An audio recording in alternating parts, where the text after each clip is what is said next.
పరమందున్న మా తండ్రి, దయగల మా దేవా, మీ ఘనమైన నామమునకు వేలాది స్తుతులు స్తోత్రములు తండ్రి.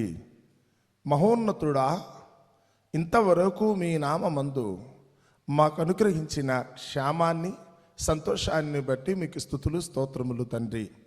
గతించిన కాలం అంతటిలో మీ కృపచొప్పు నామమును కాచి కాపాడి నేటి వరకు మీ రెక్కల చాటున భద్రపరిచినందుకు ఈ ఉదయకాల సమయంలో మీ పిల్లలైన మేము చిన్ని మందగా మీ పాద సన్నిధికి చేరి ఇంతవరకు మీ ఘనమైన నామమును స్తుతించి కీర్తించి కొనియాడడానికి మాకిచ్చిన ఈ చక్కటి అవకాశమును బట్టి మీకే స్తుతి స్తోత్రములు చెల్లించుకుంటున్నాం.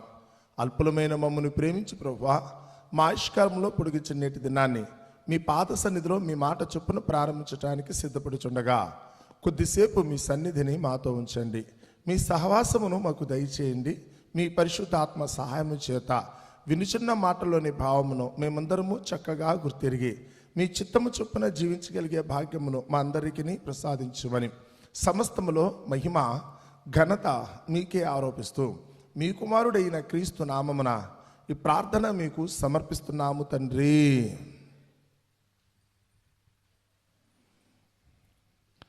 తండ్రి అయిన దేవునికి మహిమ కలుగునుగాక. ప్రభువైన యేసుక్రీస్తు నామములో చేరువచ్చిన మీ అందరికీ నా హృదయపూర్వక వందనాలు తెలియజేస్తున్నాను. నేటి పాఠ్యాంశముగా సామెతల గ్రంథము 16వ అధ్యాయము 32వ వచనాన్ని మన పాఠ్యభాగంగా చదువుకుందాం. సామెతల గ్రంథము 16వ అధ్యాయము 32వ వచనం.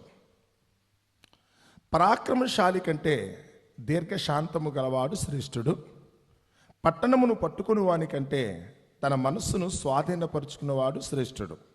మరలా చదువుతున్నాను.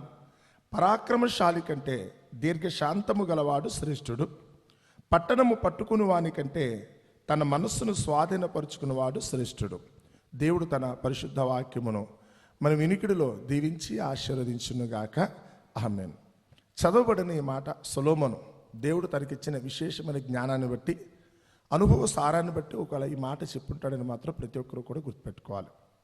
కేవలం జ్ఞానం సంపాదించడం మాత్రమే కాదండి. ఇది చదువుకున్న పుస్తకాల్లో మనం చదివేసినంత మాత్రం చేత కాదు, కానీ దాన్ని మన బ్రతుకు అన్వయించుకున్నప్పుడు, మన జీవితంలో దాన్ని వినియోగించి చూసుకున్నప్పుడే ఎక్కువ దాని వలన అయితే కనుక మనకు మేలు కలగటానికి అవకాశం ఉంటుంది.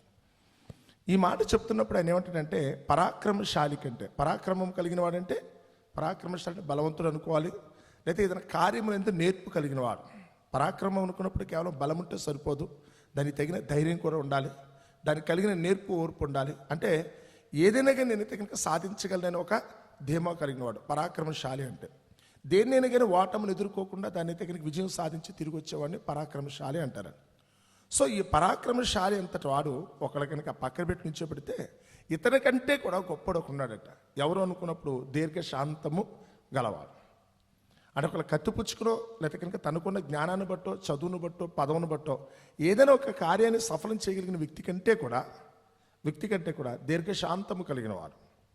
అనుకున్న వెంటనే సాధించడం వేరు, అది వచ్చేంత వరకు అయితే కనుక దానికి తగిన ఓర్పుతో నేర్పుతో ఉండటం వేరు. ఇది దీర్ఘశాంతం అంటే. శాంతము కలిగిన వాడు ఊరికి తొందరపడి ఏదన్నా ఉంటే కనుక అవతల వాడు తప్పు చేస్తే కనుక వెంటనే కత్తిపుచ్చి నరికి శిక్ష వేసేది పెద్ద కష్టమైన పని కాదండి. ఒకళ్ళ దేవుడు ఒకరికి పాత నిబంధన కాలంలో ఆ వ్యక్తుల ద్వారా అదే జరిగించాడని కూడా మనం అనుకోవచ్చండి. స్పాట్ జడ్జిమెంట్, తప్పు చేశారనుకుంటే కనుక వాడికి శిక్ష. కానీ క్రొత్త నిబంధన దగ్గరకు వచ్చి శిక్ష అలా లేదండి. ఆ వ్యక్తి ఎవరైతే కనుక ఒక పాపంలో దిగజారిపోయినాడో, అక్రమం చేత లేకపోతే కనుక చేయకుండా పనుల చేత ఎవరైతే కనుక తప్పు త్రోవలో ఉన్నారో వారిని సంస్కరించడమే కొత్త నిబంధన యొక్క లక్ష్యం అండి. ఈరోజు తప్పు చేసిన వారికి వెంటనే శిక్ష విధించడం అనేది ఈరోజు దేవుడు మనకి చెప్పట్లా. ఈరోజైతే కనుక ఆ వ్యక్తి ఒక పాపం చేసిన పాపి అనుకుంటే ఆ వ్యక్తి మారు మనసు పొందటం ఈరోజైతే కనుక దేవునికి ముఖ్యం. ఇక నరుక్కుంటూ పోతే ఎంతమంది నరుక్కుంటూ పోతాడు. నోహు కాలంలో అయితే కనుక ప్రజలందరూ కూడా దేవుని ఆ క్రమాన్ని వీడి తప్పిదోలోకి దిగజారిపోయినప్పుడు వారిని అందరినీ కూడా అయితే కనుక ఇక శిక్షించాలనుకున్నప్పుడు వాళ్ళందరినీ కూడా కేవలం ఒక జలప్రళయం చేత సింపుల్గా వాళ్ళందరూ తుడిచేశాడు. నోహు కాలంలో జలప్రళయం చేత తుడిచివేయటం కష్టమా, లేకపోతే కనుక యేసు ప్రభు చేత కనుక ఈ లోకానికి అంతటికి పాప పరిహారం ఇవ్వటం కష్టమా? ఏది కష్టం చెప్పండి ఒకసారి. శిక్ష విధించాలనుకున్నప్పుడు కత్తి వాడటం పెద్ద గొప్పైన పనేం కాదండి. యేసు ప్రభు కూడా పేతురు గారి దగ్గరికి వచ్చి ఒక మాట అంటాడు.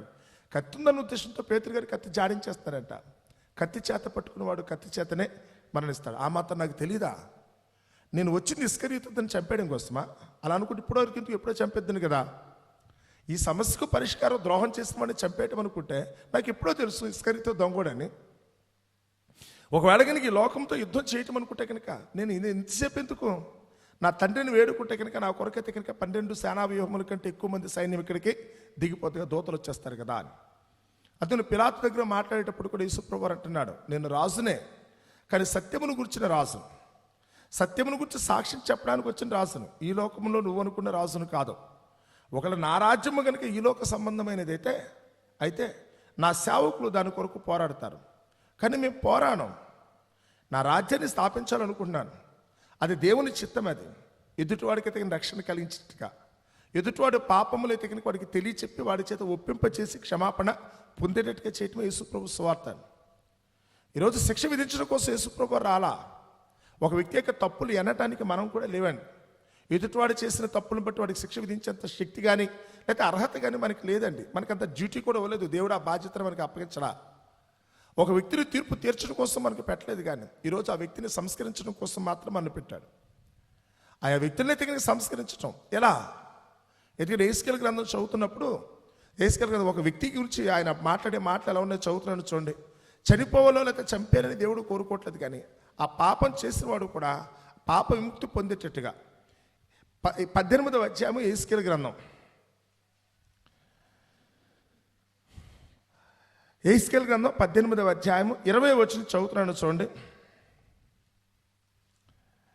పాపము చేయువాడే మరణమునందును, తండ్రి యొక్క దోషశిక్షను కుమారుడు మొయ్యట లేదని కుమారుని దోషశిక్షను తండ్రి మొయ్యడు.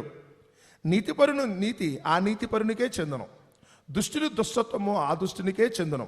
అయితే దుష్టుడు తాను చేసిన పాపములన్నిటినీ విడిచి, బాగా గమనించండి, దేవుడు కోరుకునేది ఏమై ఉంటుంది అనుకున్నప్పుడు, దుష్టుడు తాను చేసిన ఆ పాపములన్నిటిని విడిచి నా కట్టడలన్నిటినీ అనుసరించి నీతిని అనుసరించి న్యాయము జరిగించిన ఎడల అతడు మరణమునందడు. చావు అనేది అతనికి రాకుండా పోవడం గల కారణం అంటే చెప్తున్నాడు.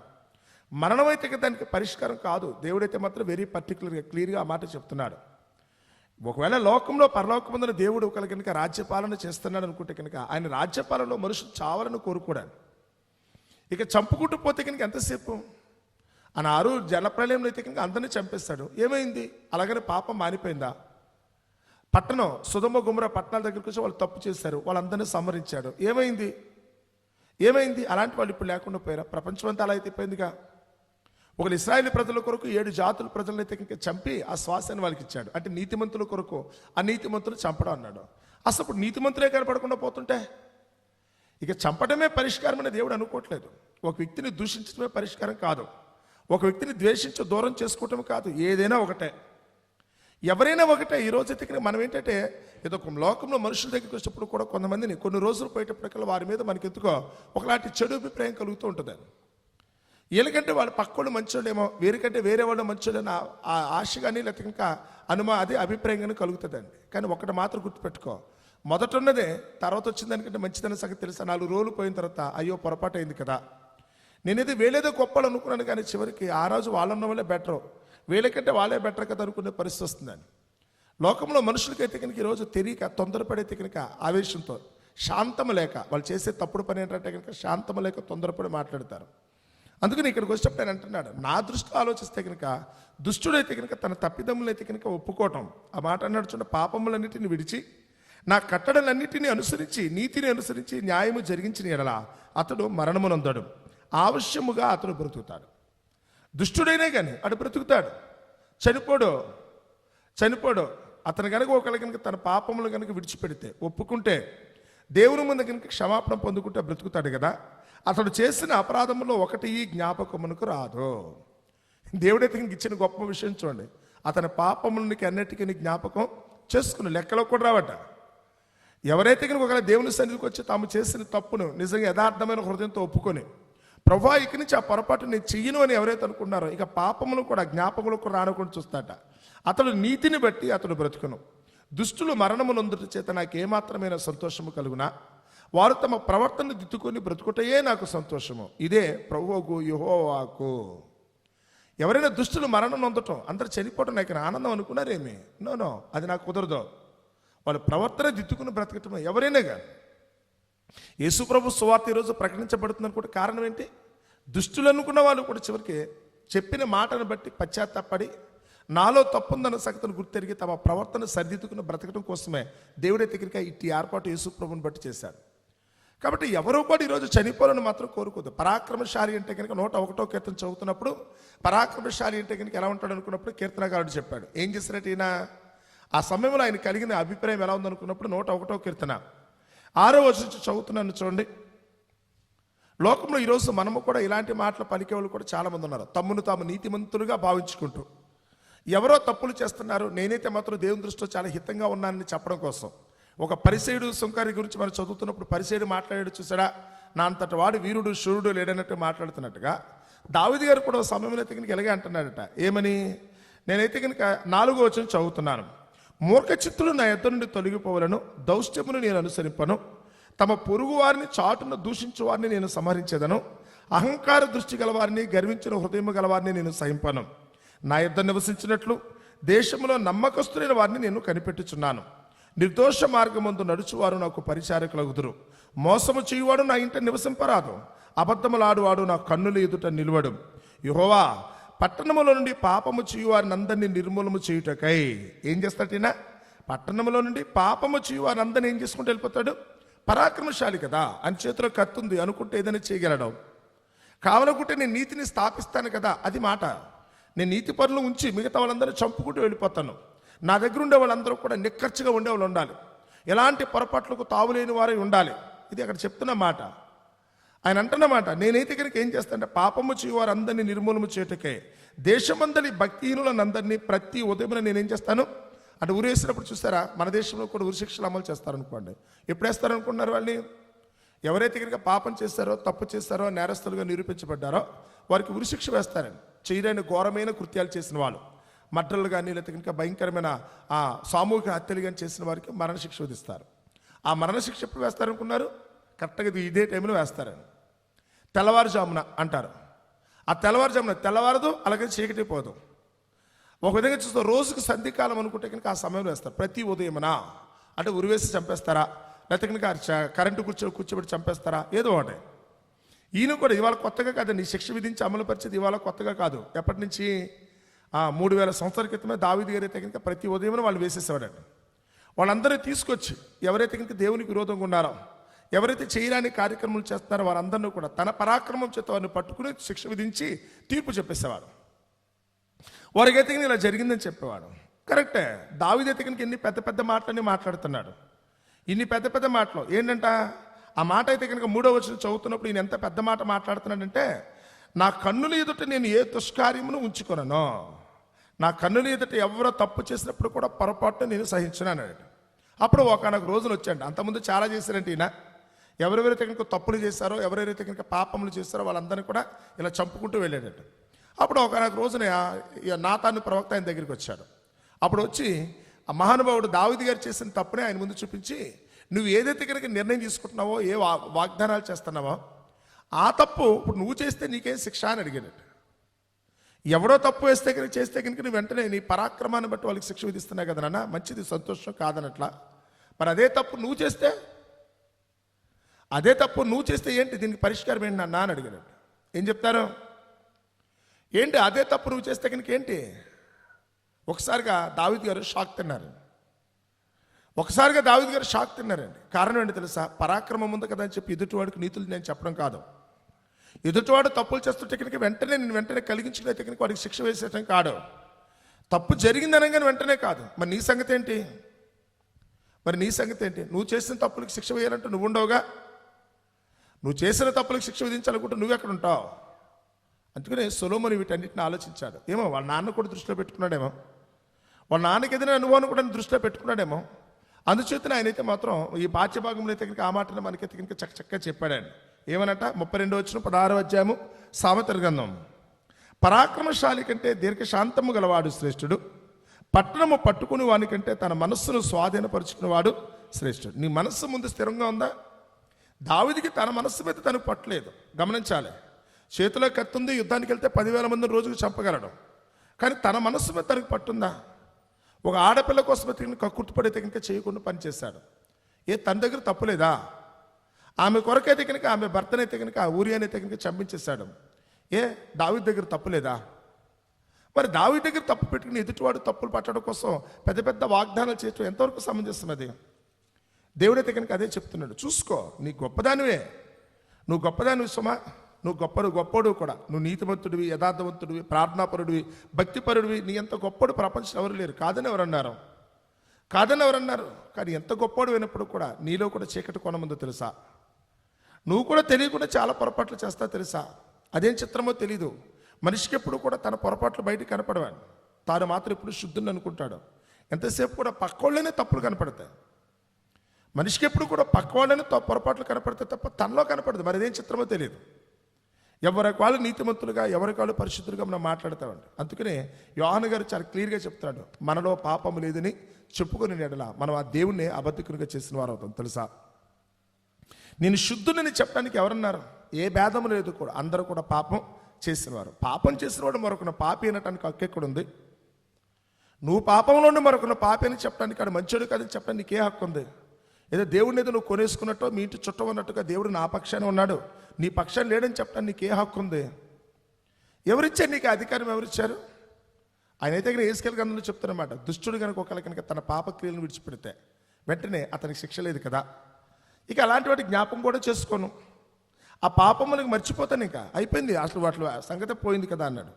దేవుడే జ్ఞాపకం చేసుకున్న పొరపాటుని మనం జ్ఞాపకం చేసుకున్నట్టే కనుక మనం ఎలాంటి వారు ఒకసారి చూడండి. దేవుడు వదిలేసిన వాటిని మనం పట్టుకున్నాం అనుకుంటే, ఏదో నేను రాజును కదా అనే ఉద్దేశంతో పొద్దున్నే లేచైతే కనుక వాళ్ళకందరికీ మరణశిక్ష విధించేవాడట. మరి అలా అనుకుంటే కనుక నాతాను వచ్చి చెప్పినప్పుడైతే కనుక ఈయన కూడా ఏమైపోవాలి? ఆ మరణశిక్ష ఈయన కూడా పొందాలి. రెడీయా? పొందుతాడా? ఆ మరణశిక్ష నువ్వు కూడా పొందుతావా? ఈరోజు మన దగ్గరికి వచ్చినప్పుడు కూడా సేమ్ స్టోరీ అని, వ్యభిచారణ పట్టబడిన స్త్రీ దగ్గరికి వచ్చినప్పుడు యేసుప్రభువు వారు ఇచ్చిన మాట, మీలో పాపం లేనివాడు మొట్టమొదట ఆమె మీద రాయి వేయండి. వాళ్ళే బెటరు. ఆ రోజున్న పరిసయ్యులు శాస్త్రులు కూడా మారు మాట మాట్లాడుకుని వెళ్ళిపోయారు. ఆ పరిసయ్యులు శాస్త్రులు కూడా అయితే కనుక వెంటనే తమ తలలో ఉంచుకున్నారు, పొరపాటు జరిగింది కదా, మేమే తప్పు చేస్తున్నాం కదా, ఇలా అనటం తప్పు కదా అన్న ఉద్దేశంతో వాళ్ళే అక్కడి నుంచి వెళ్ళిపోయారు. అందుకని ఎదుటివాడి మీద కత్తిపుచ్చుకెళ్ళటం గొప్ప కాదండి. ఎదుటివాడు చేసిన తప్పును బట్టి మనం రెచ్చిపోవటం పెద్ద గొప్ప ఏం కాదండి. ఆ తప్పును కూడా క్షమించగలిగే మనసు. ఏమో నేను కూడా తప్పు చేసిన వాడినే కదా, ఎదుటివారి విషయంలో నేను ఏమంటున్నానో ముందు నేను కూడా అదే తప్పు చేశాను కదా. ఒకళ్ళ పొరపాట్లు అనుకున్నప్పుడు కనుక భార్య పొరపాటు చేస్తుందని భర్త అనటం కాదండి, భర్త చేస్తుందని భార్య అనటం కాదు. ఇద్దరిలో కూడా తప్పు లేదా? ఒకరు ప్రమేయం లేకుండా రెండో వాళ్ళు పొరపాటు చేసే పరిస్థితి వస్తుందా? అన్నదమ్ములు అనుకున్నా, అక్క చెల్లెలు అనుకున్నా, లోకంలో స్నేహితులు అనుకున్నా, బంధువులు అనుకున్నా, ఎవరైతే కనుక యథార్థంగా మాట్లాడతారో, నాలో కూడా పొరపాటు ఉందనుకున్నప్పుడు మౌనంగా ఉంటారండి, మాట్లాడరు. ఇంకా నాలో పొరపాటు ఉందనుకుంటే కలహం వచ్చిన చోట ఇద్దరు కూడా అదిగో తను తప్పు చేస్తుంది, వీడు తప్పు చేస్తాను అనొద్దండి. వారెవరో తప్పు చేస్తానే ముందు నీ సంగతి ఏంటి? నీలో పొరపాటు లేదా? నువ్వు తప్పులు చేయట్లేదా? ఎప్పుడైతే కనుక నాలో తప్పు ఉందనుకున్నావు, ఎదుటివాడు ఎంత పెద్ద తప్పు చేస్తారో నీకు అనవసరం. నాలో చిన్నదనుకుంటే అట్లీస్ట్ కనీసం నల్లకుందనుకున్నా పర్వాలా, నాలోనూ ఉంది కదా. విషపు చుక్క ఎంత కావాలి? మనిషి చావడానికి ఇంత అక్కర్లేదండి, చుక్కుంటే సరిపోద్దు. నీ జీవితాన్ని నాశనం చేయడానికి అయితే కనుక నీలో చిన్న పొరపాటు చాలు. నీ ఆత్మీయ జీవితం నాశనం అయిపోవడానికి అయితే కనుక చిన్న పాపం నువ్వు చేస్తే చాలు, అయిపోయింది. ఒక చిన్న ఆజ్ఞని కనుక నువ్వు అతిక్రమిస్తే కనుక ఆ రోజే దేవుని దృష్టిలో నేరస్తులు అవుతున్నావు తెలుసా. అందుకని ఎప్పుడూ కూడా మనల్ని మనం సమర్థించుకో చూసుకోవడం కాకుండా దేవుని చిత్తాన్ని అనుసరించి నడిచేట్టుగా మనం ఎప్పుడైతే ప్రయత్నం చేస్తామో ఆ రోజే దేవుని చిత్తాన్ని కూడా మనం ఇరిగినవాని అవుతాం. అందుకే నేను అంటున్న మాట ఏంటంటే కనుక పరాక్రమశాలి కంటే దీర్ఘశాంతము గలవాడు శ్రేష్ఠుడు. ఓపిక పట్టండి. నోవు కాలంలో అయితే కనుక దేవుడు ఆనాటి వారందరూ కూడా ఒకరి కనుక పొరపాటు చేస్తూ తిరిగితే అప్పటికి కూడా ఆయన ఏం చేశాట? దీర్ఘశాంతం. ఆ నోవు కాలంలో ప్రజలందరూ తుడిచేసే ముందు కూడా, వాళ్ళందరూ చంపేసే ముందు కూడా దేవుడైతే మాత్రం ఓపిక పట్టాడు తెలుసా. ఎంత అనుకున్నప్పుడు అయితే కనుక పేతురు గారు అయితే కనుక ఆ మాటల గురించి వివరించినప్పుడు ఆయన ఏమంటున్నా ఒకసారి చదువుతున్నాను చూడండి. 1 పేతురు 3వ అధ్యాయము